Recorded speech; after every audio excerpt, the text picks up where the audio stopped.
어느 뉴스에 보니까요. 아마 여러분도 뉴스를 통해서 익히 듣고 계시겠지만 양 회장이라는 분이 계시죠. 얼마 전 자기 전직 직원을 폭행한 것으로 아주 유명해진 한국미래기술의 회장이자 웹하드 업체 파일로리 위디스크의 소유주인 양 회장이란 분이 이런저런 불법적인 그 사이트 운영과 또 동영상 그리고 그 운영 방식이 거의 조직폭력배와 같다. 그래서 회사 내에서도 직원들 대하기를 그리 대하고 마치 왕처럼 군림하고 그 행하는 모습이 말하는 것이 조직폭력배가 회사를 운영하는 것과 거의 일치한다. 이렇게 해서 논란이 많고 실제적으로 많은 혐의로 인해서 수사들이 이루어지고 있는데요. 얼마 전에 이런 뉴스가 났더라고요. 이런 걸 잘 찾아내시는 분이 있는 것 같아. 그분이 교회를 다녔던 분이다. 부흥에도 열심히 쫓아다녔던 분이다. 그러면서 밑에 무슨 말을 했냐면 이 시대에 교회 다니는 사람들은 있는데 정말 예수의 제자가 있는가? 정말 예수님을 닮아가려고 하는 제자가 없는 시대가 아닌가? 이러면서 한탄 섞인 기사를 냈더라고요. 물론 부분적인 이야기일 수 있죠. 또 교회를 다녔다고 부흥에 몇 번 갔다고 다 신실한 기독교인이라고 볼 수 없죠. 또 어떤 사람들은 그렇기에 죄인이기에 하나님 앞에 나아가 은혜를 구해 보려고 나간 초신자일 수도 있죠. 많은 가능성들이 있지만 그럼에도 불구하고 우리 믿는 자들 안에 주님을 실제로 우리 삶에서 따르는 모습이 어떤 모양으로 나타나는가, 그 현실은 크게 소망적이지 않습니다. 은혜를 이야기하고 또 교회에 모였을 때는 우리 가운데 큰 소망이 넘치는 것 같은데 각 사람의 삶의 자리로 돌아갔을 때 그 삶에서도 주님을 따르고 그 말씀에 자리 잡아 살아가는 삶이 실제로 얼마나 나타나는가, 그것이 문제죠. 여러분, 제자란 뭘까요? 제자의 정의는 뭐 다르게 많이 할 수 있지만 따르는 사람입니다. 따르는 사람. 근데 제자는 따라가는 사람인데 그냥 발걸음만 따라간다고 혹은 교리만 따라간다고 지식만 따라간다고 따르는 사람이 아니잖아요.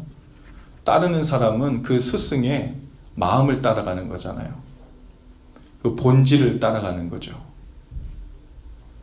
그 스승이 가르치려고 하는 우리에게는 구원자이신 예수 그리스도께서 우리에게 주신 주님이 품고 있는 그 마음의 핵심을 따라가려고 삶으로, 힘으로, 지식으로, 생각으로 우리 삶의 모든 것을 다 통틀어서 입는 힘껏 마치 성경에 표현한 대로 내 재산을 다 팔아 보물을 산 것처럼 내 삶의 모든 것을 다 리소스로 사용해서 그분이 원하시는 그 삶으로 따라가려고 애쓰는 사람, 그게 제자입니다. 만일 우리가 교회는 다니되 제자가 되지 못한다면 우리는 그런 사람을 교인이라고 하고 종교인이라고 부릅니다. 예수님의 제자라고는 부르지 않아요. 하나님의 자녀라고는 부름받았는데 하나님의 자녀답게 사는 일에 관심이 없다면 우리는 하나님의 자녀라 말할 수 없고 교인이다, 종교인이다 그렇게 말할 수 있겠죠. 어느 한 성도님이 주중에 좀 만나자 그래서 왔어요. 저희 그런 이야기를 하더라고요. 이런저런 어려움에 관해서 이야기하다가 한편 마음에 사역에 대한 힘듦이 있대. 근데 그 마음이 무엇이냐면 왠지 느낌에 내가 감당해야 될 일들은 이것저것 있는 것 같은데 내 마음에 채워지는 그 소스가 약한 것 같다는 거예요. 그 책임은 교회에게도 있고 제가 주의 깊게 살피지 못한 부분도 있고 다양한 이유가 있을 겁니다. 근데 중요한 것은 지치기 시작하면 여러 이유들이 있을 수 있지만 우리가 보통 사람들 가운데 첫 번째 반응은 이거예요. 내가 지금 일이 너무 많으니까 줄여야 되겠다. 혹은 쉬어야 되겠다. 그러면 다시 회복이 되겠지라는 생각이에요.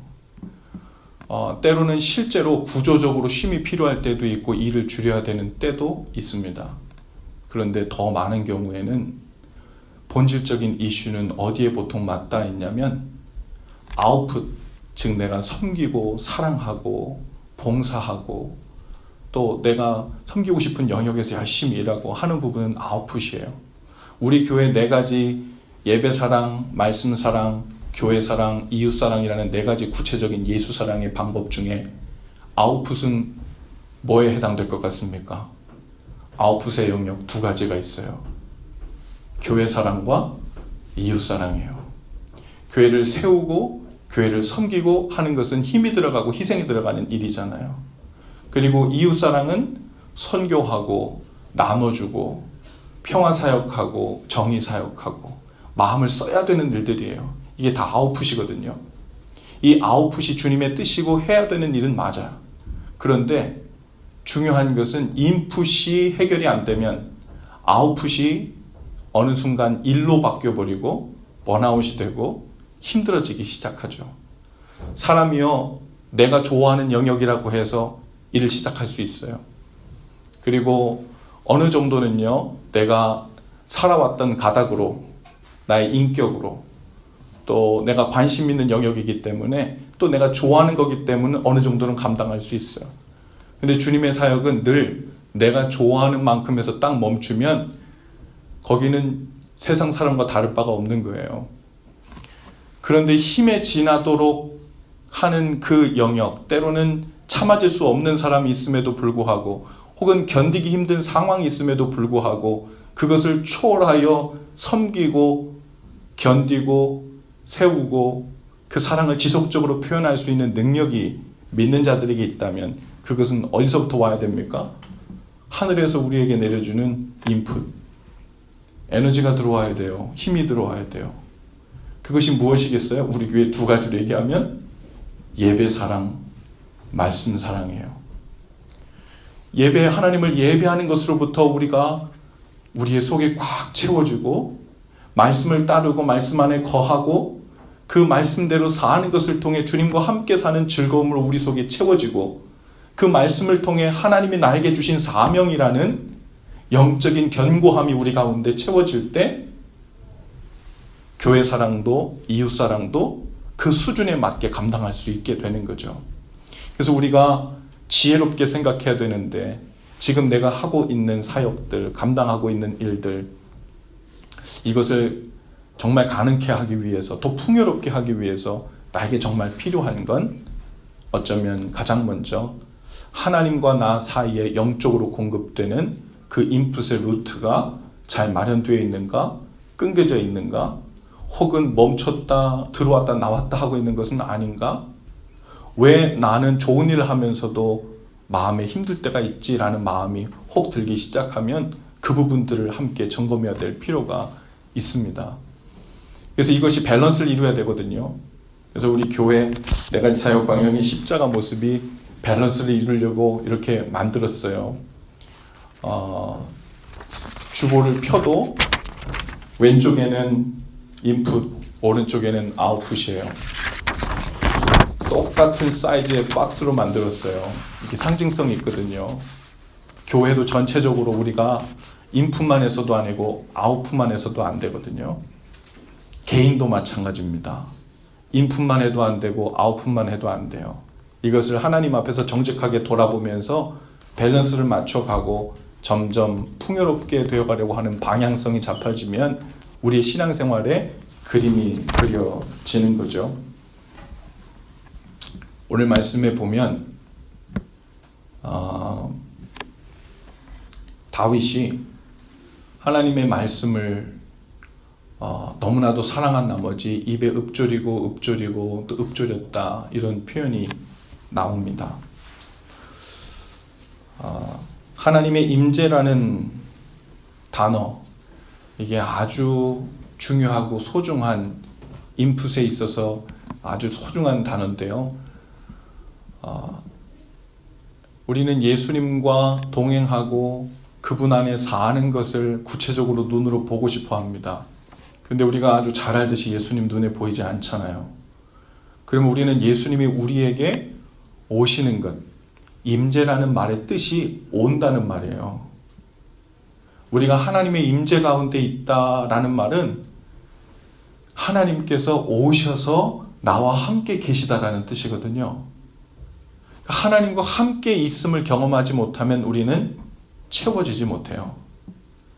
하나님의 임재가 우리 신앙생활에 아주 기반이 되고 가장 중요한 것이 되는데, 하나님의 임재, 즉 하나님은 어떻게 우리에게 오시는가, 이것이 아주 중요한 포인트예요. 주님은 여러분들에게 어떻게 찾아가십니까? 어느 날 하늘에서 반짝이는 큰 별이 여러분을 인도합니까?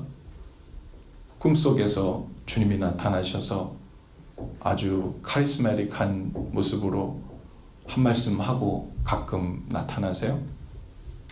주님께서 우리에게 주신 명백한, 주님이 우리에게 오시는 방법이 있어요. 그게 바로 말씀입니다. 말씀. 주님은 말씀이시죠.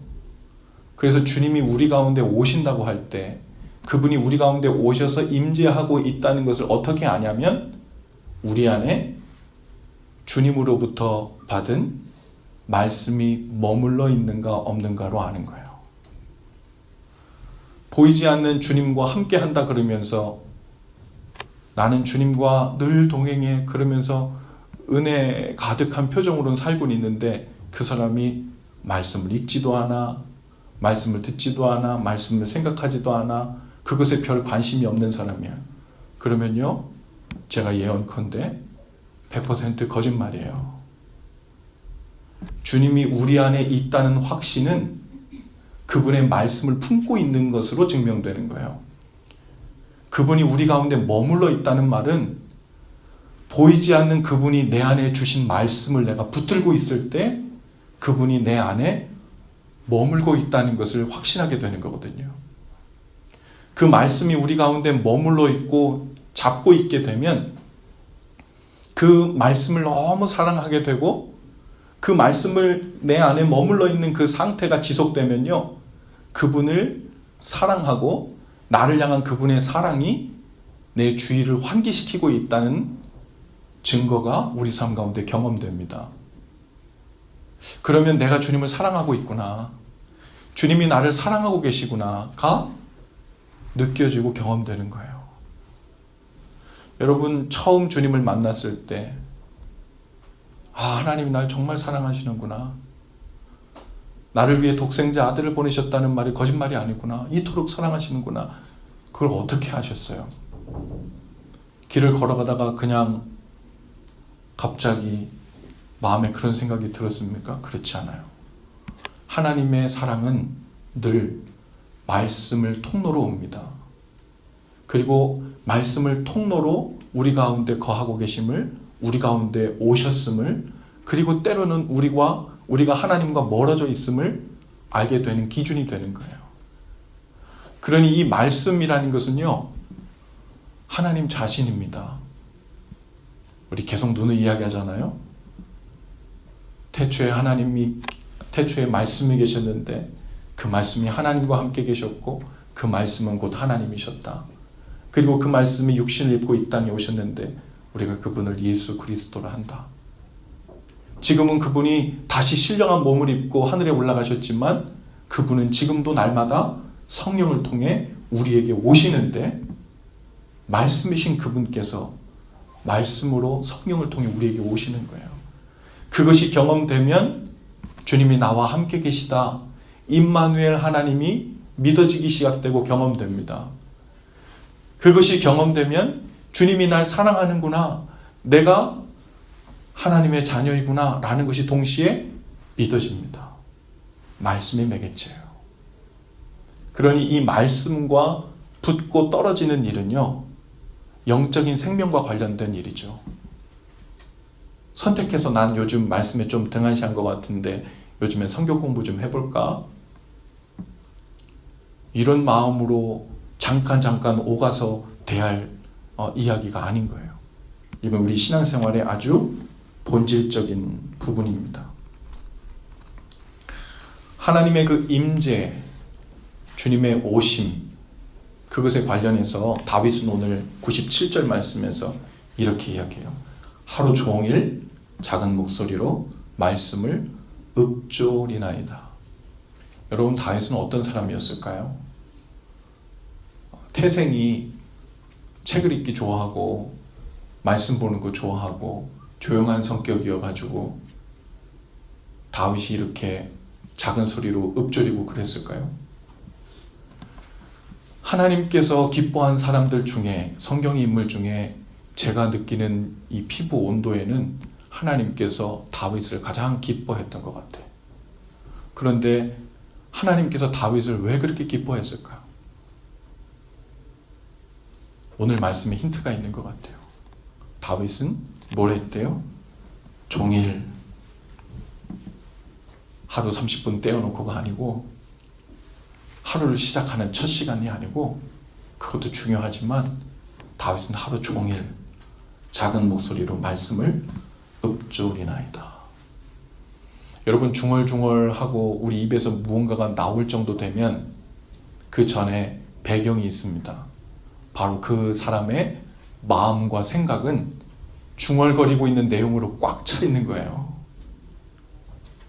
그 마음과 생각이 꽉 차야 나도 모르게 입으로 중얼중얼 나오는 거거든요. 여러분도 가끔 입으로 중얼거릴 때 있죠? 무언가 우리 마음과 생각을 차고 있으면 그래요. 좋은 것이든 나쁜 것이든. 여러분도 모르게 혼잣말로 누구 막 욕하고 있을 때 있어요? 화가 나가지고 그리고서 내가 누군가를 이렇게 욕하고 있었네. 속에 화가 생각과 마음을 꽉 채우면요, 자기도 모르게 중얼중얼 욕이 나와요. 생각과 마음이 말씀으로 꽉 차 있으면요, 하나님의 뜻으로 꽉 차 있으면 하나님의 뜻인 그 말씀이 입으로 중얼중얼 나오는 거예요. 다윗의 상태가 그런 거예요. 메사의 상태가 다윗의 그 모습이었어요. 말씀으로 꽉 차 있다는 얘기는요, 하나님의 임재로 차 있다는 거예요. 하나님의 마음이 다윗의 마음과 생각을 점령했다는 말입니다. 그러니 하나님 사랑을 얼마나 경험했겠어요. 여러분, 다윗처럼 되고 싶습니까? 나도 다윗처럼 사랑받고 싶습니다. 한번 상상해 보세요. 다윗이요, 왕이 돼가지고 왕관을 쓰고 보좌에 앉아있는데 신하들이 쫙 서가지고 일들과 많은 일들이 있는데요, 다윗은 엉뚱한 데 생각이 가 있는 것 같아. 중얼중얼. 다윗 왕이 앉아가지고 보좌에 앉아서 중얼. 여호와는 나의 목자시, 내게 부족함이 없습니다. 이런 말을 왕이 앉아서 계속 온종일 중얼 하고 있는 거예요. 다윗이 결국 왕이 되어서 훌륭하게 된 게 아니고, 다윗이 도망자 신세가 되었어도 왕이 되었어도 변함없이 다윗 안을 채우고 있는 건 그분의 말씀. 그래서 다윗이 하나님의 마음에 맞는 자가 된 겁니다. 하나님이 그토록 사랑하는 자가 된 거죠. 다윗처럼 되고 싶은 사람은요, 왕 되는 길을 찾을 게 아니고, 어떻게 하면 형통할 길을 찾을 게 아니고, 어떻게 하면 다윗처럼 말씀 안에 종일 거할 수 있을까? 그러면 나머지는 실타래 풀리듯 이어져 풀려지는 일입니다. 우리의 삶을 사는 것, 인생을 사는 것, 신앙생활을 하는 것이 다 그 이치에 맞닿아 있어요. 그 본질이 어디 있는지, 그 기초가 어디 있는지를 알고 온 마음과 힘을 다해 그 일에 집중하면, 마태복음 22장에 우리에게 주신 대로 하나님 뭐가 첫 번째 제일 중요한 계명입니까? 마음을 다하고 뜻을 다하고 힘을 다하여 주 너의 하나님을 사랑하라 하셨으니, 우리 그거 많이 읽었어요. 어떻게 사랑하는 거예요? 온 마음으로 사랑하는 건 뭐예요? 여러분, 누군가를 사랑하게 되면 첫 번째 반응은 그 사람 입에서 나오는 모든 말을 주의 깊게 듣고 그 말을 마음에 품습니다. 온 마음 다해 뜻을 다해 힘을 다해 주 너희 하나님을 사랑하라의 첫 번째는 그분의 말씀을 가까이 하는 거예요. 그의 말씀을 한시도 잊지 않으려고 마음에 품고 있으려고 애쓰는 삶이에요. 그게 온 마음 다해 힘을 다해 주 너희 하나님을 사랑한다는 표현의 기초입니다. 그게 되지 않으면 이웃을 위해 사랑하는 일도, 때로는 선교하는 일도, 정의와 평화를 외친다는 사회 정의 일도 어느 정도 하다가 그 후에는 일이 되어버리고 나의 의의가 드러나고 지쳐버리고 내가 왜 여기 있는지 모르겠고 공허하고 허망하게 되는 때를 만나게 되죠. 제가 고등학교 2학년 때 처음 하나님의 말씀을 뜨겁게 만났어요. 중학교 2학년 때부터 교회를 나가기 시작했는데 고등학교 2학년 겨울에 어느 부흥회였는데 어느 목사님이 나오셔서 말씀을 전해주시는데 부흥회인데 막 뜨겁게 하지 않고 그 목사님 오셔서 아주 조근조근 작은 소리로 말씀을 쭉 풀어주시고 이야기하시는데 갑자기 제 마음에 뜨거운 마음이 들기 시작했어요. 그때 경험이 참 신기하고 지금도 새록새록 생각나는데요. 그 말씀이 나에게 이렇게 들어온 듯한 느낌이 들었어요. 마치 인격인 어느 사람이, 인격인 어떤 존재가, 내 밖에 있던 그 어떤 인격적인 존재가 내 안에 이렇게 들어온 듯한 느낌이 들어요.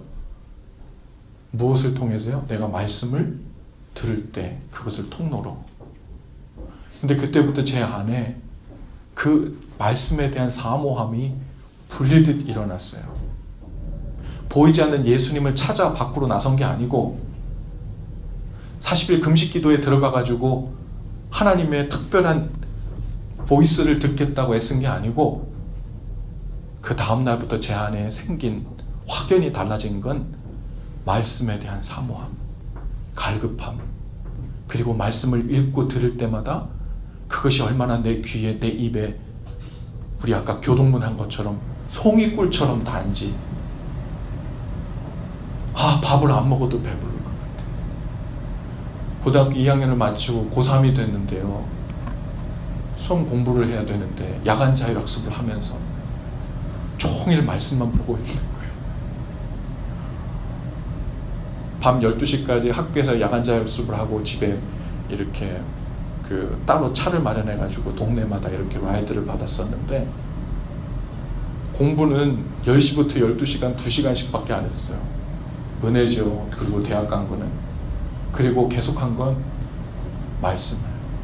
성경을 이렇게 표전태로 책상 속에 넣었다가 쉬는 시간 되면 10분 꽉 채워 읽고 또 수업 시작하면 넣어놨다가 점심시간 되면 5분 만에 도시락 빨리 먹고 나머지 시간 말씀 읽다가 완전 미쳤지. 여러분, 그래서 목사가 됐다는 얘기를 하는 게 아니에요. 이거는 목사에게만 해당되는 게 아니고 다윗 같은 사람에게만 해당되는 것도 아니고 그 사람의 직업이 왕이든 학생이든 목사든 사업가든 하나님의 사랑을 입고 그분의 자녀가 되고 그분의 말씀을 담고 사는 모든 그리스도인은 그 말씀에 푹 빠져 사는 삶이 첫 번째가 돼야 돼요. 공통분모가 돼야 돼요. 그 위에 목사도 되고 사업가도 되고 왕도 되고 그 모든 것에 하나님 사명 맡기신 곳에 일을 하는 거예요.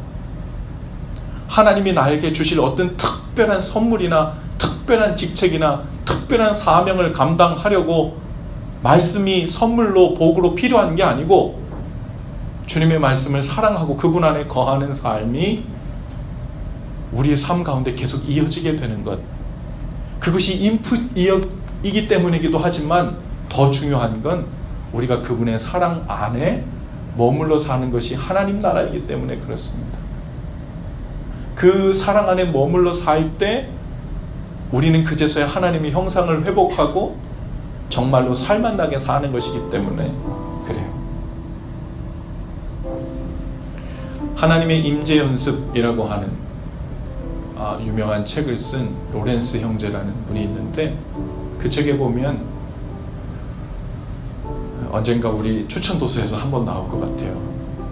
그 책에 보면 로렌스 형제가 이런 이야기를 합니다. 하나님을 사랑하는 데 있어서, 즉 하나님의 임재를 체험하는 데 있어서 반드시 필요한 것은 모든 그리스도인들이 치러야 할 대가이다.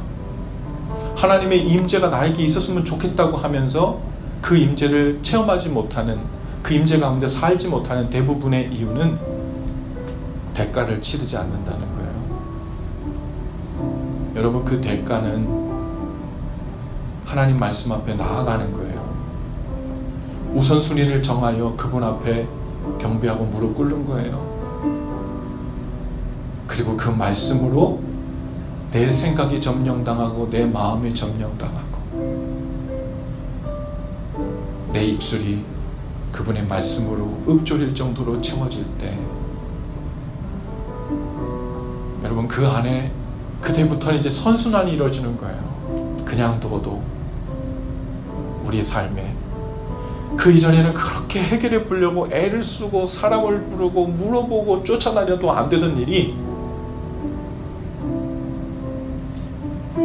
이제 돌아갈 수 있는 그 근본 힘과 에너지와 인풋이, 그 사랑의 본질이 해결되고 나니까 물 흐르듯 큰 힘 들이지 않고 흘러가는 거예요.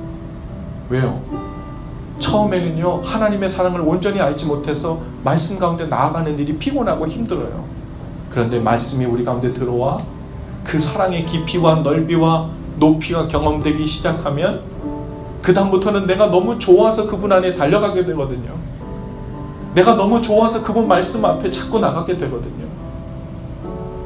오늘 말씀 보니까 다윗이 49절 50절에 이렇게 고백해요. 주의 종에게 하신 말씀을 기억하소서. 주께서 내게 소망을 가지게 하셨나이다. 이 말씀은 나의 고난 중의 위로라. 주의 말씀이 나를 살리셨기 때문이니이다. 죽는다 하는 사람들 많아요. 여러분들 다들 멀쩡한 표정으로 와 있지만 설마 저런 표정으로 저렇게 걱정 없을 것 같은 사람들이 죽겠다 이러다 정말 죽겠다 이런 생각 설마 했을까 싶지만 설마가 사람 잡습니다. 아마 여러분 중에도 관계의 불편함 이유로 해결되지 않고 오랫동안 지속되는 문제의 이유로 내가 나를 용서하지 못하는 해결되지 않는 그 문제 이유로 아무리 노력해도 바뀌지 않는 날마다 벽을 마주하는 것 같은 답답한 상황 속에서 야, 정말 하루 더 사는 것이 의미가 있을까? 행복할까? 여기까지 가본 분들이 생각보다 많을 겁니다. 저는 어떨 것 같습니까? 저도 그런 때가 생각보다 많았어요. 그런데 위기다 하는데 그 위기에서 날 항상 100번이면 100번 다 살리시고 돌아오게 만든 힘은 말씀이에요. 이 다윗의 고백처럼 주의 말씀이 나를 살리셨습니다.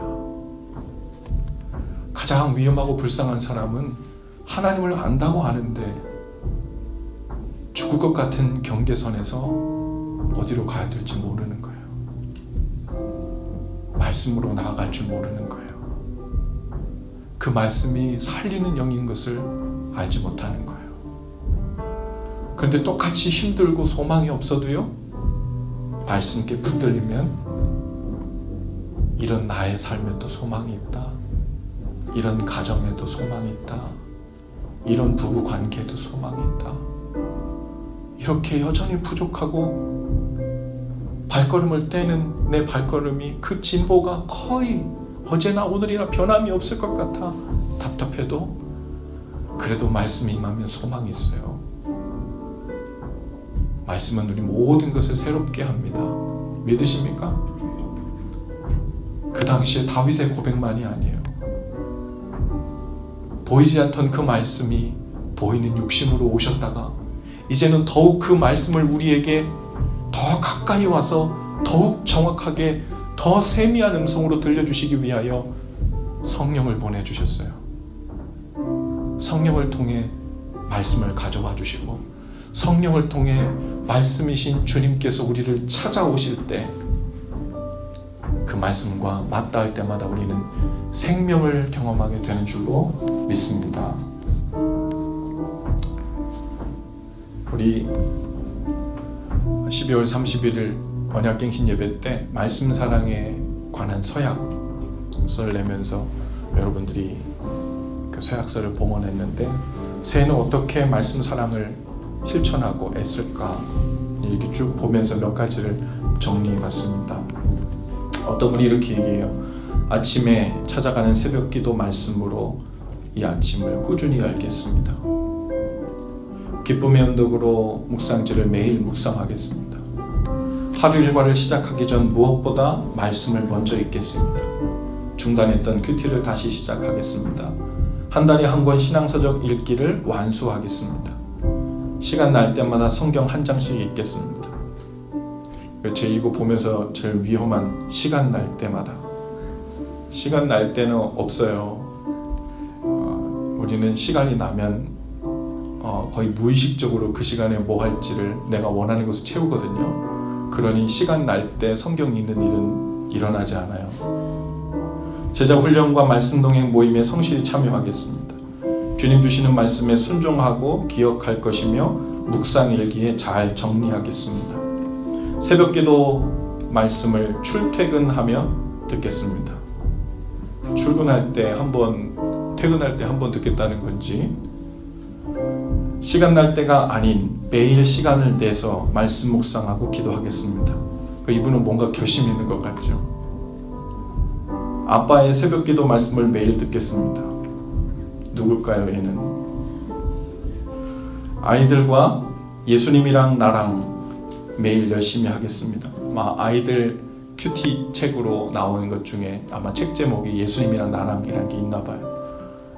그것을 부모님이 그 아이랑 매일 열심히 하겠다고. 찾아간 새벽기도 말씀 빠짐없이 듣고 가족들과 매일 성경 한 장씩 읽겠습니다. 이 모든 것이 그거 하나 뭐 지키고 한다고 큰 진보가 있겠나 싶을 수 있죠. 그런데요, 이것은 율법이 아니라 하나님의 은혜가 들어올 수 있는 통로예요. 통로. 그 통로를 마련하고 힘써 출발하면 나는 한 발자국밖에 못하지만 주님의 은혜의 문은 두 발자국 더 넓게 열리는 은혜가 있게 될 겁니다. 그래서 우리는 하나님의 은혜 때문에 살 수 있는 거예요. 작년에는 우리가 사순절 기간에 로마서 성경 쓰기를 했어요. 여러분들이 로마서 전체를 직접 손글씨로 써서 냈는데요. 아이들 중에서도 그것을 완수한 아이들이 있고 또 한글을 잘 모르는 아이들이 한글로 로마서를 처음부터 끝까지 다 쓰고 한글을 뗀 아이들도 있고 올해 사순절에도 하나님께서 마음 주시는 대로 힘써 이 성경 쓰기를 진행하려고 합니다. 더디죠. 불편하죠. 시간 오래 걸리죠. 그래서 하는 거예요. 왜요? 하나님의 말씀이 우리 마음과 생각을 한 글자 한 글자 점령하시고 맞닿아 기억되고 읊조리게 하려고. 올해도 말씀 사랑하는 일에 힘써서 나아가십시다. 말씀 사랑이 잘 기반이 안 되면 교회 사랑도 이웃 사랑도 말뿐이거나 혹은 제 불에 지치거나 둘 중에 하나예요. 이 기반을 잘 넣는 일에 함께 하십시다. 우리 엮기자분 인사하시면서 그렇게 인사하십시다. 말씀 사랑이 예수 사랑입니다. 인사하십시다. 말씀 사랑이 예수 사랑입니다. 우리 모두 자리에서 다 일어나시죠. 헌신 기도를 함께 하고 찬양을 함께 하십시다. 함께 기도하죠. 시작. 주님, 말씀으로 우리에게 찾아오시는 주님을 만나는 즐거움으로 우리를 채우시고 그 말씀을 따라 행하는 삶을 통해 참 제자의 길을 가게 하옵소서. 말씀이신 주님이 우리 안에 늘 머물러 계실 수 있도록 마음과 생각과 입으로 말씀을 힘써 붙드는 삶 되게 하옵소서. 예수님 이름으로 기도합니다. 아멘.